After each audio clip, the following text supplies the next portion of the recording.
In this video, let us learn about loops in Java.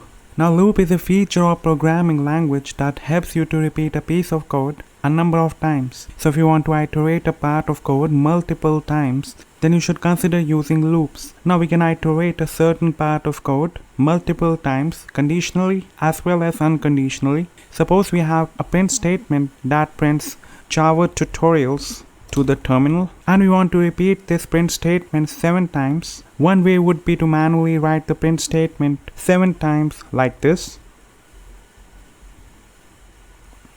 We don't want to repeat this code like this, and this is where we can use loops. In Java, we have a couple of different types of loops. In this video, we will discuss about the very first type, which is a for loop. So let us remove these print statements and instead perform the above thing using a for loop. But before that, let us first understand the syntax of a for loop. So we start with the for keyword followed by a pair of parentheses, and inside this parentheses, we need to do 3 things. First, we need to declare a loop or a counter variable. So let us declare an integer variable I and initialize it to 0, followed by a semicolon to terminate the first statement. Next, we need to write the Boolean expression that determines how many times this loop should get executed. So we want to execute this 7 times, so I less than 7. So as long as I is less than 7, this loop will be executed. And finally, we increment I by 1. So this is the basic syntax of a for loop. Now let us add a code block which we want to repeat 7 times. Now here we want to repeat our print statement 7 times using the for loop. So let us add this here, Java tutorials. Now let us run this code, javac basics.java and Java basics. And this is what we get. So Java tutorials is getting logged 7 times to the terminal.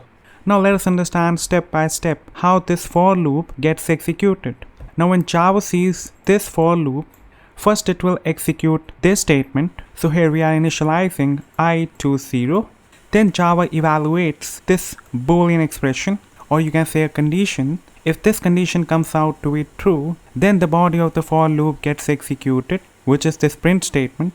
Now at the end of the very first iteration, the control moves right here, and I gets incremented by 1. This increment happens just right before moving to the next iteration. Now we are at the beginning of the second iteration. Once again, this condition is evaluated, and this time it checks 1 less than 7, because in the previous iteration I was incremented by 1. So the new value of I is 1. So 1 is checked against 7. It is definitely less. So we again go right inside the body of the for loop, and Java tutorials get logged to the terminal. Then again we increment I by 1, so now I becomes 2. 2 is again less than 7, so we print Java tutorials for the third time. Then 2 gets incremented by 1, it becomes 3. 3 is again less than 7, so we again print Java tutorials. Now this process will keep on going till I becomes equal to 7.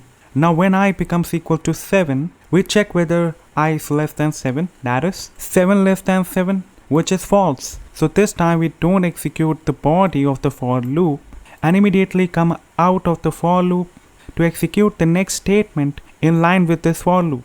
So when the loop condition becomes false, the controller will move outside the for loop. So this was all I wanted to cover in this video. If you liked the video, do give it a thumbs up or comment down below if you have any query. Don't forget to subscribe to the channel, and let's catch up in the very next one.